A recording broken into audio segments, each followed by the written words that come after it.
তোৰ পৰা তোৰ আচল পৰিচয় লুকুৱাবলৈকে মই সাজি সাজি এইবিলাক কথা কৈ আছো মই তোৰ কোনোৱেই নহয় মোৰ ভুল হৈ গৈছিল বুজাই ভুল হৈ গৈছিল ভুলটো হৈছে বাবা এতিয়া যে মাৰ কথাবোৰ শুনি আছো উশাহটো ছুটি ছুটি হৈ আহিছে বাবা বুকুখন ধপ ধপ কৰি আছে মই মৰিম মৰিম যেন লাগিছে আৰু তই কৈছ মোৰ মাই ভাল মোৰ মা খুব ভাল তই ধেমালি কৰিছ তই ধেমালি কৰিছ নাই কৰা ধেমালি নাই কৰা মই তোৰ কোনোৱেই নহয় তোৰ বহুত ভাল মানুহৰ ঘৰত তোৰ এটা ভাই আছে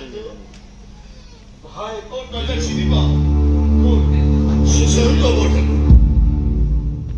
সুশান্ত জীৱনটো শেষ কৰি পেলালো কাৰো বাবে কাৰো জীৱন শেষ নহয় বাবা সকলো এইখনৰ বাবে সেই কপালখনৰ বাবে